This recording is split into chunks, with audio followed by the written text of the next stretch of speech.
In the smoky cafés and bustling art galleries of 1920s Paris, a young American artist named Charles Caldwell found himself captivated by the enigmatic woman who often graced these establishments. Her beauty was ethereal, her deep green eyes hiding a secret that seemed to beckon to Charles from across crowded rooms. He first noticed her at a small jazz club, where the lively melodies seemed to dance her into his line of sight.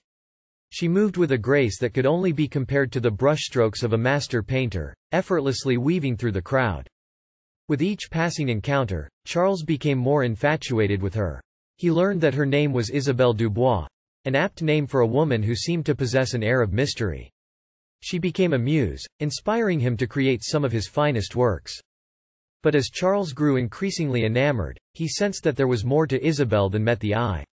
He delved into her past, talking to mutual acquaintances and piecing together the fragments of her life. Whispers in the artistic community hinted that Isabelle had once been a spy for the French resistance during the Great War. Driven by a desire to unravel the truth, Charles confronted her one afternoon in a cozy Parisian café.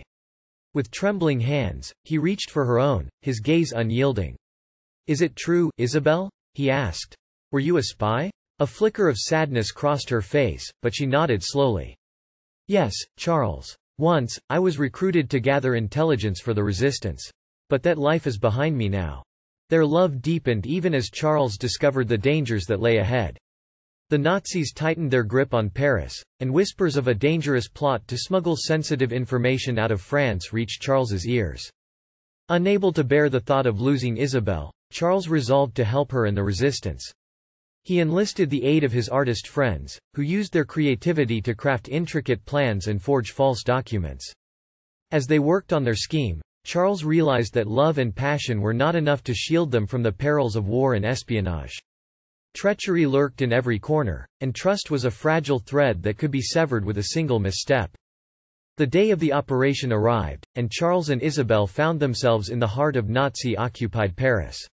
With their lives hanging in the balance, they relied on their wits and the power of their love to navigate the treacherous labyrinth of wartime espionage. Through narrow alleyways and hidden passages, they eluded the watchful eyes of the enemy. They risked their lives to safeguard the information that could turn the tide of the war, their hearts beating in tandem, a constant reminder of the love that fueled their courage.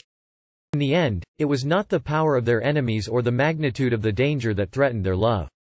It was the weight of sacrifice and the toll of war. As Paris finally burst into liberation, Charles and Isabelle emerged from the shadows, their love stronger than ever. They had defied the odds, survived the perils of espionage, and fought alongside the resistance to reclaim their city. Their love story had been forged in the crucible of war, and it would forever stand as a testament to the enduring power of love in the face of adversity. Charles and Isabelle had not only painted a masterpiece on canvas but had woven a tapestry of love and courage that could never be forgotten.